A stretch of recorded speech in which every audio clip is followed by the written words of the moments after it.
Teorias da conspiração são quase um aspecto cultural da sociedade moderna e, na maior parte das vezes, não passam de insanidade coletiva.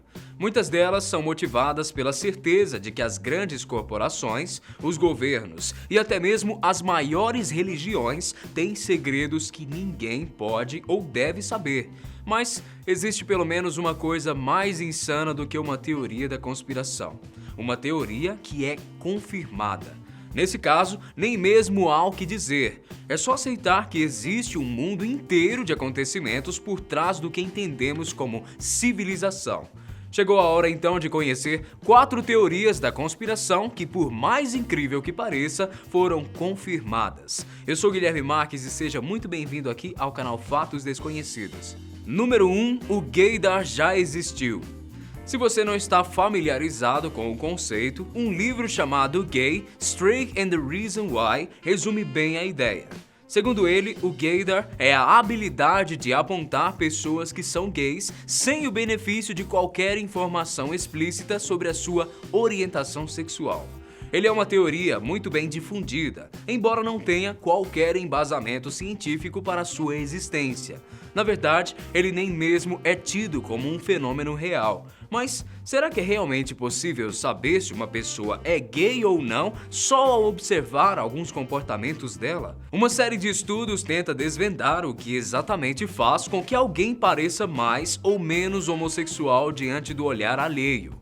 Algumas conclusões são até bem específicas, como em um artigo tcheco que afirma que homens gays tendem a ter o rosto menor e mais largo, com narizes pequenos e queixos arredondados e grandes, o que, segundo o artigo, é um mosaico de características femininas e masculinas. Entretanto, mesmo com alguns números bem expressivos, em que pessoas foram capazes de acertar a sexualidade de outras com mais de 70% de precisão, apenas vendo seus rostos, ainda não há uma diretriz única para abordar o gaydar. Só que já houve sim uma tentativa de criar algo que pudesse detectar a homossexualidade alheia, por mais absurdo que isso possa soar. Em 1961, o governo canadense contratou o professor Frank Robert Wake para que ele produzisse exatamente essa máquina.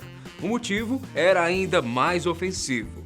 Naquela época, acreditava-se que homossexuais tinham uma falha de caráter que fazia deles pessoas desleais e fáceis de se manipular. A máquina em si acabou não sendo uma máquina, e sim uma coleção de testes psicológicos para saber se as pessoas suspeitas tinham algum tipo de resposta favorável a, por exemplo, material pornográfico homossexual. Mais de 9.000 pessoas foram objeto da Inquisição e centenas que tiveram diagnóstico positivo foram afastadas de suas funções. Número 2. Michael Jackson compôs para um jogo de Sonic.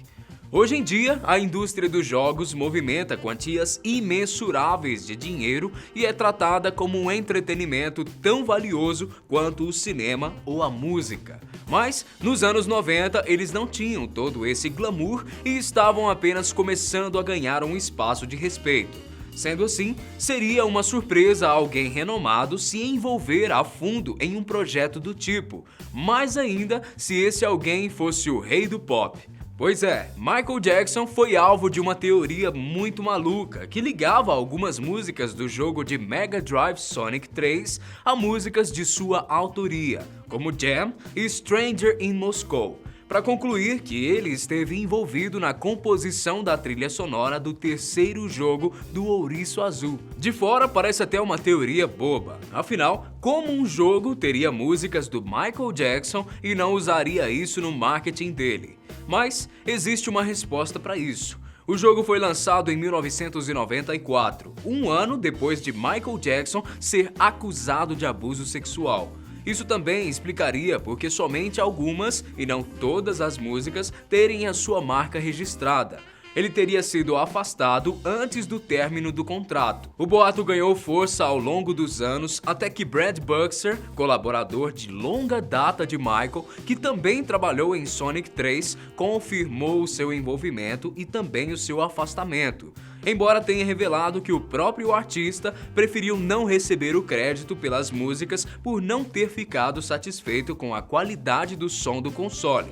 Roger Hector, coordenador executivo do jogo, declarou em 2005 que a maior parte do que Michael havia feito foi descartado e refeito por outros colaboradores, que ironicamente viriam a trabalhar com o rei do pop em um futuro próximo. Número 3. A CIA já financiou Dalai Lama.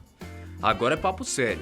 Estamos cansados de saber que os Estados Unidos adoram meter o bedelho nas relações internacionais.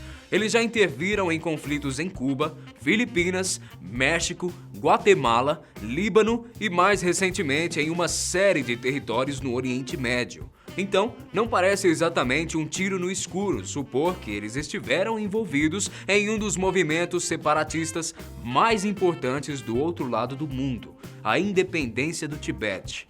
Para quem não sabe, o Tibete é uma região na Ásia Central que, teoricamente, faz parte do território chinês. Entretanto, não é de hoje e muito menos de ontem que os tibetanos lutam por sua independência a fim de preservar a sua cultura sagrada. O líder deles é ninguém menos que Tenzin Gyatso, também conhecido como o 14º Dalai Lama da história e que vive desde 1959 em exílio na Índia. Ou seja, temos um povo querendo independência de um país que é rival direto dos Estados Unidos. Isso só podia ser um prato cheio para que eles puxassem as manguinhas e usassem os tibetanos com os próprios fios da sua marionete diplomática. Certo? Esse é um raciocínio até não muito absurdo, mas passou muito tempo sendo apenas uma teoria da conspiração, como tudo que envolve o governo americano parece ser. Entretanto, ao fim dos anos 90, foi revelado que uma operação da CIA injetou quantidades milionárias de dinheiro no Tibete para que eles pudessem garantir a sua independência. Quer dizer, não é como se os Estados Unidos fossem defensores da liberdade e da preservação do budismo tibetano. Na verdade, o programa tinha como objetivo final causar o máximo possível de desconforto para o governo chinês, nem que para isso eles precisassem pagar um salário anual de centenas de milhares de dólares para o próprio Dalai Lama. Sim, essa foi uma proposta real para o líder budista que teria supostamente recusado a quantia. O que não pode ser dito dos outros tibetanos, que até mesmo recebiam aumento quando causavam algum tipo de atentado na China, como depredação de veículos ou roubo de documentos importantes. O apoio americano se deu entre as décadas de 50 e 60 e só foi descontinuado quando o presidente Nixon resolveu, com a maior cara de pau, tentar uma aproximação amigável com os chineses. Há quem diga que a CIA esteve envolvida, mesmo que indiretamente, até os anos 90. Mas, pelo menos essa teoria segue sendo apenas uma teoria. Número 4. As pessoas mais poderosas do mundo têm uma seita secreta. Talvez uma das teorias mais difundidas pela história é a de que o mundo é controlado por uma sociedade secreta que envolve os grandes nomes da política e da economia. É até fácil visualizar todos em volta de uma mesa discutindo como serão as próximas décadas de nossas vidas, onde serão os próximos atentados terroristas e quem será a nova superpotência do século. Tudo regado a uísque, charutos e várias gargalhadas irônicas. Mas, falando sério agora, como que essas pessoas perderiam a oportunidade de ter um clubinho só delas? Nem que fosse só para bater um papo, beber um uísque caro e jogar um mini-golfe. Pois é exatamente essa a premissa do Bohemian Club, que conta com o lema Aranhas Tecelãs não vem aqui. Esse verso vem da comédia Sonho de uma Noite de Verão de Shakespeare e significa que todo tipo de preocupação ou assunto relacionado aos ofícios dos membros deve ser deixado da porta para trás. Fundado em 1872, Bohemian Club é nada menos do que o clube do bolinha da elite mundial, já que apenas homens podem participar dele. No entanto, ele começou com uma proposta bem diferente. Como o próprio nome já diz, a associação originalmente reunia jornalistas e outros profissionais que tinham em comum o amor à arte. Com o tempo, as regras de ingresso acabaram se afrouxando, o que trouxe uma inclusão cada vez maior de homens que pouco tinham a ver com projetos artísticos, mas eram financeiramente bem-sucedidos.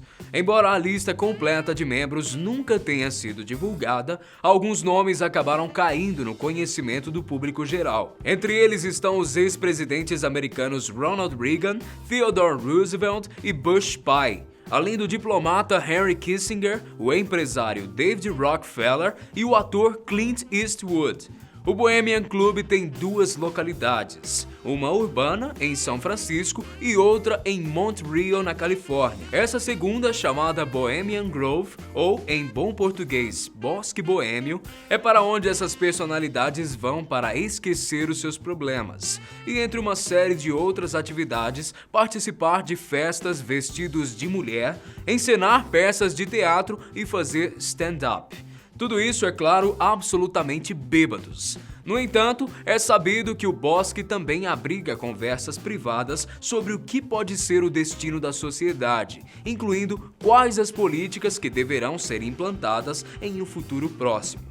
Nem tudo é festa no Bohemian Club. Pois é, seja em uma escala pequenina, falando sobre trilhas sonoras de videogame, ou em assuntos que escrevem o curso da nossa história, existe sim verdades que demoram muito tempo para que cheguem à superfície. Isso é, quando chegam, né?